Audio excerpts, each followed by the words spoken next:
오늘 우리가 같이 볼 말씀은 마태복음 13장 44절에서 46절의 말씀이었습니다.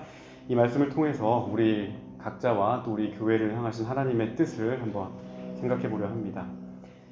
마태복음을 여러분 읽으시다 보면은 마태복음은 예수님의 여러 가지 행적과 예수님의 말씀을 이제 기록을 할 때 어떤 특정한 주제에 맞춰서 이 말씀들을 담아서 전하는 경우가 있습니다. 예를 들면 기적이다, 예수님의 기적이다. 그럼 그 기적의 주제에 맞게 어떤 장에 보면 기적이 많이 나오는 그런 식으로 되어 있고요. 또 주님의 어떤 비유다 그러면 어떤 장에 그 비유들을 다 모아놨습니다. 그래서 주님께서 이렇게 어떤 비유를 통해서 말씀하신다. 이 주제에 맞게 마태복음 이렇게 형성이 되어 있는데요. 특별히 오늘 우리가 함께 읽은 말씀은 예수님의 비유에 관한 말씀이에요. 근데 이 비유가 많이 나오는 장이 13장하고요. 25장입니다. 25장과 13장을 보게 되면 예수님께서 여러 사람들을 향해서 하늘나라와 또 여러 가지 것에 대해서 이렇게 비유로 말씀하시는 내용을 볼 수가 있습니다. 마태복음 25장 뒷부분에 가서 보면 종말과 심판에 관련된 그런 비유가 나오는데 총 3가지가 나옵니다. 첫 번째 비유가 신랑을 맞이하기 위해서 기름을 준비한 슬기로운 5처녀와 그렇지 못했던 어리석은 5처녀의 비유, 이 열처녀 비유라고 하죠. 이게 첫 번째, 종말의 때에 오실 때 예비하고 있느냐 그렇지 않느냐 이것을 말하는 겁니다. 그리고 두 번째 비유가 5달란트, 2달란트, 1달란트 받았던 이 달란트 비유가 거기에도 두 번째 비유로 나타납니다. 주인이 결산하러 왔을 때 종말이죠. 그때 어떻게 하나님께 우리가 나아갈 수 있느냐. 세 번째 비유가 양과 염소의 비유입니다. 그래서 양은 오른쪽에 염소는 왼쪽에. 주님께서 새로 왔을 때 어떻게 너네들이 주님 말씀대로 이 세상에서 살았느냐, 어떻게 주님을 믿고 너희들이 살았느냐라고 하는 그 시금석을 재본 그 비유가 세 번째 양과 염소의 비유입니다. 이 3가지 25장에 나타나 있는 비유는 모두 다 우리의 믿음의 행적을 달아보시는 그 종말의 때, 마지막의 때에 오셔서 우리를 어떻게 살았는지를 보시겠다 하는 그 비유입니다. 그리고 이제 마태복음 오늘 읽은 13장에도 여러 비유가 등장을 하게 되는데 이 마태복음 13장에 나타나 있는 비유는 대부분 하늘나라에 대한 비유입니다. 하나님 나라에 대한 비유입니다. 하나님께서 이 나라를, 이 세상을 어떻게 다스리는지를 보여주는, 그 빗대는 그런 비유들이 나타나 있습니다. 여러분들 잘 아시는 씨 뿌리는 비유 아시죠? 4가지 땅에 씨가 떨어졌는데 마지막에 기름진 땅에 떨어진 씨가 싹이 트고 자라서 30배, 60배, 100배의 결실을 맺는다. 하나님 나라가 그렇게 이 땅에서 싹이 나서 자라듯이 전파되고 커지면서 큰 열매를 맺게 된다.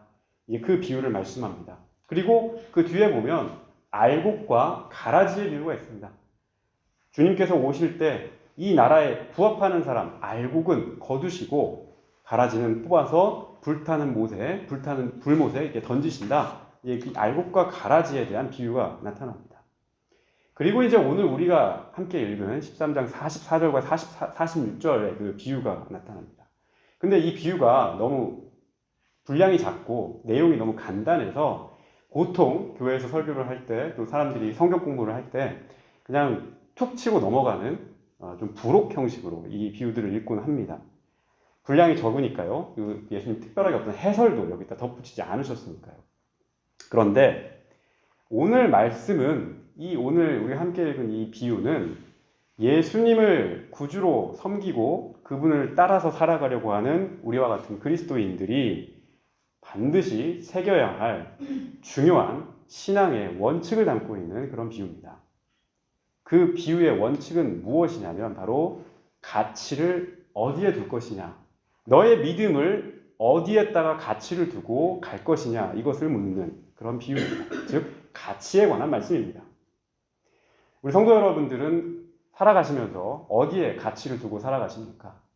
어떤 분들은 외모에, 어떤 분들은 물질에, 어떤 분들은 기타 등등등 여러 가지 것에 우리 가치를 두고 살아가죠.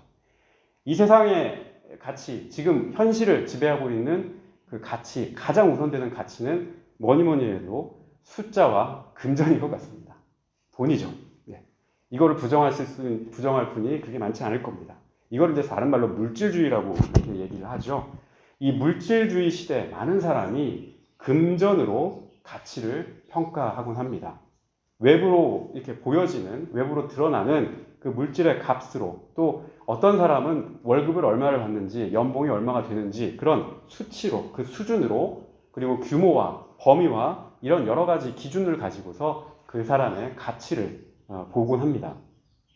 이게 반드시 잘못됐다, 틀렸다 그런 얘기가 아니라 이게 절대화된다는 게 항상 문제겠죠. 사람을 볼 때 그것만 있는 게 아니고 어떤 사람은 드러나지 않는 깊은 가치가 있을 수 있고요. 사람을 사랑하는 깊은 마음이 있는 사람은 그 물질로 표현이 안 되는데 그런 가치는 별로 그렇게 중요한 가치로 평가가 되지 않죠. 그런 점에서 물질로만 모든 것의 가치를 절대 기준으로 삼으려고 하는 이 시대가 우리 기독교 신앙에는 큰 도전이고요. 또 우리가 풀어야 될 중요한 과제가 아닐 수 없습니다. 왜냐하면 예수님께서는 이러한 물질의 가치보다 더 깊은 곳을 바라보고 더 깊은 곳으로 가라고 우리에게 말씀하시기 때문입니다. 사실 신약성경을 보게 되면 하늘나라라고 하는 말, 이거 다른 말로 하면 천국이죠. 하늘나라, 천국 이 말이 많이 나올 것 같지만 그렇게 많이 나오지 않습니다. 10번도 나오지 않아요. 그 정도로 굉장히 적게 나오는 그런 표현입니다. 복음서에도 마태복음과 요한복음 이 두 복음서에만 하늘나라, 천국이라는 말이 나오고 마가복음과 누가복음에는 아예 나오지 않습니다. 마가와 누가는 대신에 하나님 나라라고 하는 말을 씁니다. 하나님 나라, 하늘나라, 천국 다 통하는 말입니다. 이 세 표현만 달랐을 뿐이지 다 모두가 이 세상의 나라, 이 세상의 질서를 따르지 않는, 거기에 무릎 꿇지 않는, 고개 숙이지 않는 그런 성도들의 나라, 그런 하나님의 마음과 가치로 살아가는 그리스도인들의 나라, 그것을 말하는 표현입니다. 나라라고 하니까 여러분들 이렇게 국경선 막 생각을 하시고 철책선 생각을 하시고 그럴 수 있는데요. 성경에서 하나님 나라라고 했을 때 그 나라는 어떤 명확한 경계선이 있는 게 아닙니다. 하나님의 통치, 하나님의 권능, 권세, 하나님의 질서, 이거를 독일말로 바꾸면 발음 이상해도 이해하고 들으세요. 헤어샤프트예요. 헤어샤프트. 헤어라는 말은 주인이란 뜻이고 샤프트라는 말은 어떤 힘이란 뜻이죠. 그러니까 주권이란 뜻입니다. 이게 하나님의 주권이란 뜻입니다. 하나님께서 다스리는 범위, 하나님의 세력, 하나님의 그늘, 하나님의 날개 아래에 있는 것, 이것이 예수님께서 이 땅에 선포하신 하나님 나라입니다. 이 세상을 다스리는 최종 권세가 저 마귀의 권세, 세상의 권세가 아니고 저 하늘에 있는 하나님의 권세, 이것이 바로 하나님 나라, 하늘나라라는 뜻입니다. 하나님의 말씀으로, 하나님의 뜻으로, 그분의 마음으로, 그분의 가르침으로 그분의 권세가 이 세상에 마치 씨앗처럼 뿌려져서 그 싹이 나고 자라고 열매를 맺어서 이 세상 한가운데서 큰 열매를 거두는 겁니다. 그리고 그 씨를 뿌릴 수 있는 일꾼들로 누구를 부르시겠습니까? 바로 우리와 같은 자녀들을 일꾼으로 부르시는 겁니다. 제가 앞에서 말씀드렸다시피 과거나 지금이나 이 세상은 눈에 보이는 힘 그리고 물질로 사람들을 다스리려 합니다. 왜냐하면 이것이 가장 손쉬운 방법이고 가장 유명한 방법이기 때문입니다. 그래서 사람들이 가장 손쉽고 가장 잘 알려져 있는 이 길로 너도 나도 경쟁하듯이 달려가곤 합니다. 성경은 그런 길을 갖다가 무슨 길이라고 얘기했냐면 넓은 길이라고 얘기를 했습니다. 넓은 길. 넓은 길로 우리가 간다. 누구나 다 하는 일, 누구나 다 추구하는 어떤 그런 대상, 마치 유행처럼 다 알고 다 느끼고 다 수긍하는 그 길로 너도 나도 경쟁하듯이 가려고 하는 거죠. 물론 현실을 살아가는 우리 그리스도인들도 세상 한가운데서 사는 사람들이기 때문에 거기에 발 담그고 살아가야 합니다. 우리도 먹고 살아야 하고요. 또 아프면 치료도 받아야 하고 좋은 공간에서 행복을 누리면서 살아야 하기 때문입니다. 문제는 이런 것들만 중요한 가치로 보려는 세태입니다. 보이는 힘, 물질, 위계, 서열, 외모, 거칠애, 여기에만 가치를 두고 살아가는 모습이 문제인 거죠. 아까도 말씀드렸다시피 어떤 분은 사람을 진실하게 투명하게 사랑하려고 하는 그런 마음을 가지고 있습니다. 그 가치는 누구와도 바꿀 수 없는 겁니다. 돈으로도 환산이 안 되는 겁니다. 그런데 그거 가지고 있다고 밥을 먹여줍니까? 그게 있다고 해서 내 곳간에 쌀이 막 자연스럽게 찹니까? 아니면 내 계좌에 돈이 막 들어옵니까? 사랑이 많다고, 배려가 많다고 그게 밥 먹여주고 곳간을 채우지는 않죠. 왜냐? 이런 가치들은 눈으로 드러나는 가치가 아니고 물질로 바꿀 수 있는 가치가 아니기 때문입니다. 그렇기 때문에 사람들이 그것을 제대로 알아주지도 않습니다. 그런데요, 오늘 주님께서는 바로 이 눈에 보이지 않는 가치, 이 눈에 보이지 않는 가치야말로 제자된 우리 그리스도인과 예수의 사람들이, 예수의 자녀들이 품어야 될 가치다라고 그렇게 말씀하고 계십니다. 13장 오늘 읽었던 44절 첫 비유에 보게 되면 예수님께서 하늘나라는 마치 밭에 숨겨놓은 보물과 같다, 보화와 같다고 말씀하십니다. 이 보물을 누가 숨겨놨는지 잘 모르겠습니다.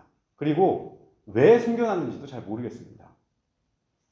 제가 어떤 주석을 보니까 옛날에는 전쟁이 나면은 자기 그 은행 같은 게 없으니까 숨겨놓을 게 없으니까 땅을 파가지고 자기 재산을 이렇게 숨겨놓고 피난을 갔다가 다시 이렇게 와가지고 그걸 찾는데요. 우리 보통 그거 많이 해봤죠. 여기다 숨겨놨다 해가지고 나중에 오면 있습니까 없습니까? 없어요. 그런 경우에요. 그런 경우. 아마 그런 걸 수도 있고요.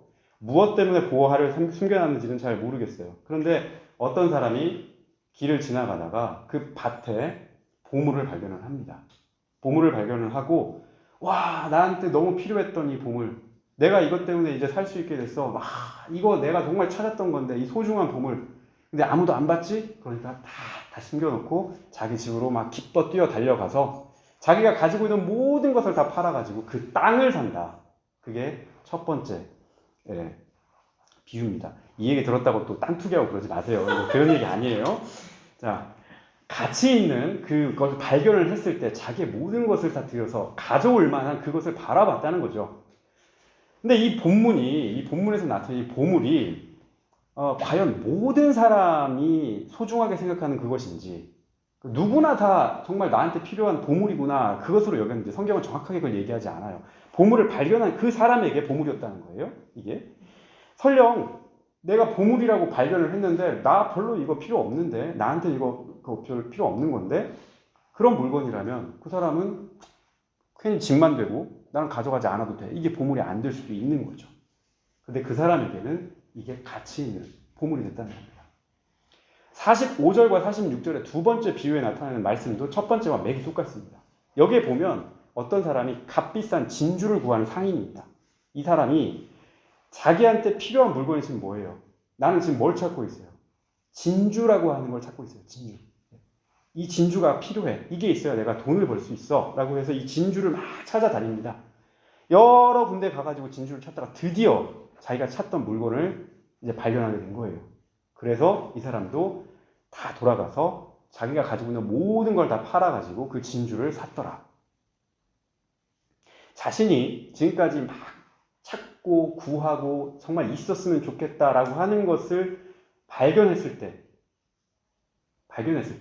그게 나에게 얼마나 큰 가치가 있고 얼마나 큰 보물이고 보물과 같은 가치가 있는지를 발견했을 때 자신이 가지고 있는 모든 것을 다 팔아서 구해야 할 정도로 소중한 것을 발견했을 때 바로 우리는 거기에 집중을 할 수 있게 되는 겁니다. 왜냐?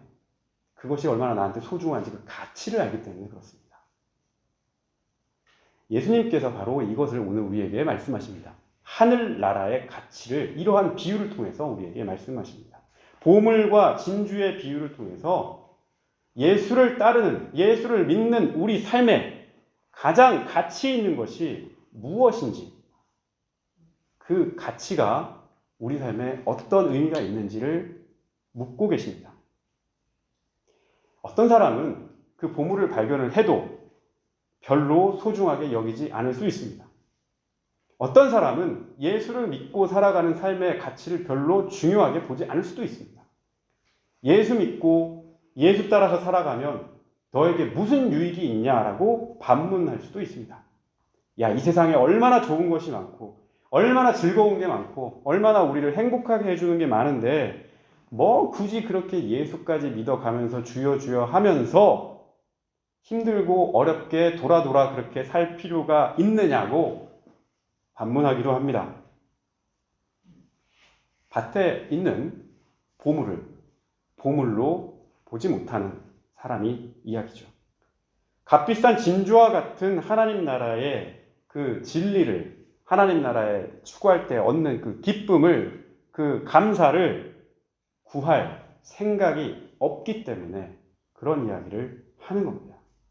그 마음속에 주님으로 인해서 뒤집어졌던 그 마음의 기쁨과 감사, 그 믿음과 소망을 체험해 오지 못했기 때문에 그런 이야기가 나오는 겁니다.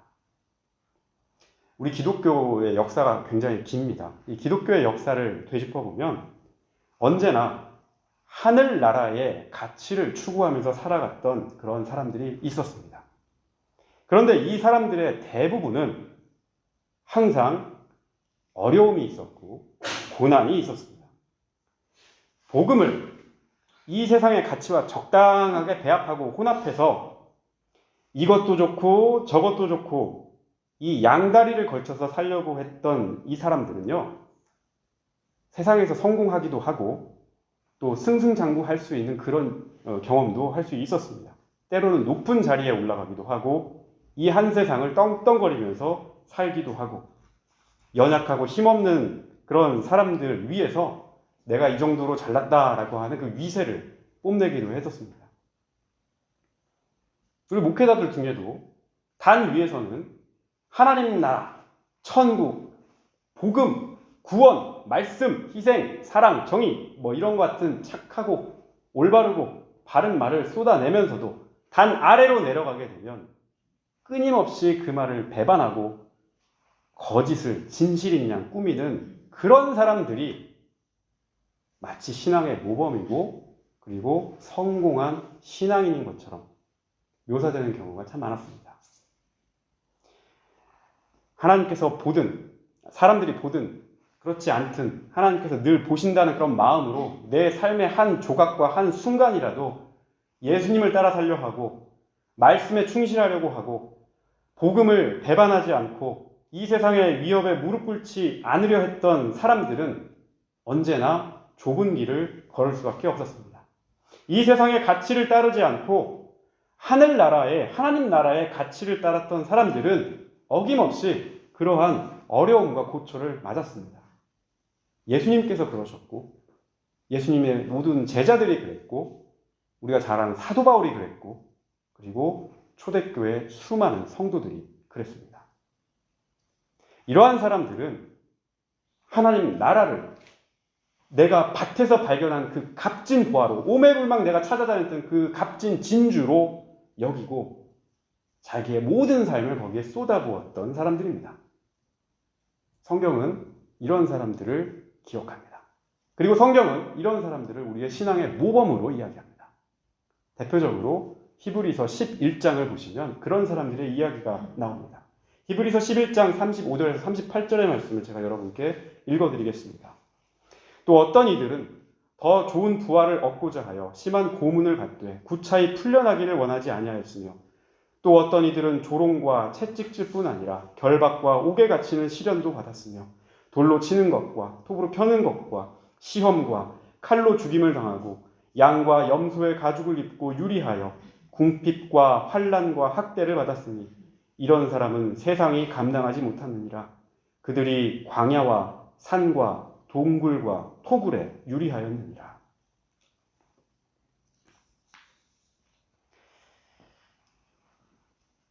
저는 숙연한 분위기를 별로 좋아하지 않습니다. 그러나 오늘 말씀을 준비하면서 다시 한번 하나님을 믿는 그 범위가, 우리 믿음의 범위가 과연 어디까지인가? 내가 주님을 따른다고 하는 그 한계가 어디까지인가? 주님의 잔과 주님의 세례를 받겠다라고 하는 그 약속은 내가 어디까지 지켜야 하는가? 이런 부분들을 많이 묵상하게 됐습니다. 그래서 다소 무겁고 힘든 이야기일 수 있지만 성도님들한테 진솔한 마음으로 나누고자 합니다. 우리 성도 여러분, 우리는 모두 다 하나님께서 사랑으로 낳은 하나님의 자녀들입니다. 또 그분의 살과 피를 고스란히 다 물려받은 그분의 혈통입니다.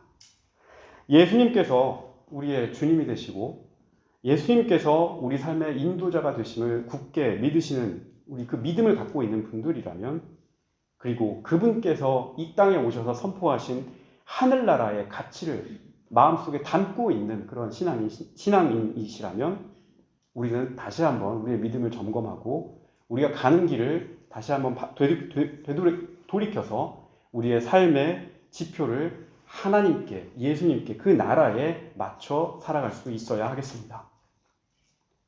하늘나라는 과연 어떤 나라인가? 우리 주님께서 이 땅에 오셔서 몸소 보이신 나라가 바로 하늘나라입니다. 배웠다는 서기관과 그 바리새인과 율법을 좀 지킬 줄 알고 의롭다고 자랑하는 그런 사람보다 배운 거 없고 부족하고 연약한 세리와 창기가 먼저 들어가는 나라가 바로 하나님 나라, 하늘나라입니다.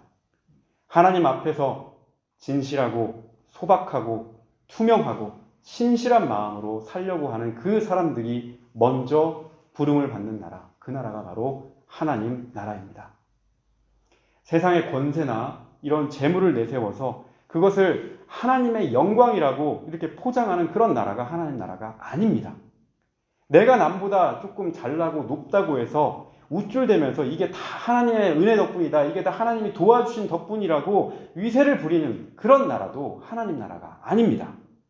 하나님 나라는, 하늘나라는 심령이 가난하고 의분을 품어야 하는 곳에서 의롭게 행동하고 사랑의 마음을 갖고 자비로운 마음을 무한대로 뿜어낼 수 있고 그 마음에 온유함이 있고 긍휼한 마음으로 형제와 자매를 바라보고 분쟁보다는 화평을 위해서 앞으로 나아가는 그런 예수의 사람들로 충만한 나라, 그 나라가 하늘나라입니다. 사랑하는 성도 여러분, 우리의 믿음의 기준을 어디에 둬야겠습니까? 우리 믿음의 그 가치를 무엇으로 삼아야 하겠습니까? 무엇을 우리 삶의 첫 번째 가치로 삼으시겠습니까? 오늘 우리에게 주신 다소 무거운 이 말씀을 통해서 하늘나라의 그 복된 가치를 다시 한번 발견하시기를 바랍니다. 우리 온 존재가 그 하나님 나라에 맞춰서 살아갈 수 있는 그런 사람들이 됐으면 합니다. 우리에게 사랑과 평강으로 대해주시고 우리에게 위로와 소망을 주시는 주님께서 그렇게 살려고 하는 사람들을 인도해 주실 것입니다. 그 사람들과 함께 해 주실 것입니다. 그리고 우리를 참다운 하나님의 그 형상으로 회복시켜 주실 것입니다. 그러한 믿음으로 이번 한 주간도 승리하는 기쁨의 삶을 모두들 반드시 누리시기를 주님의 이름으로 부탁합니다.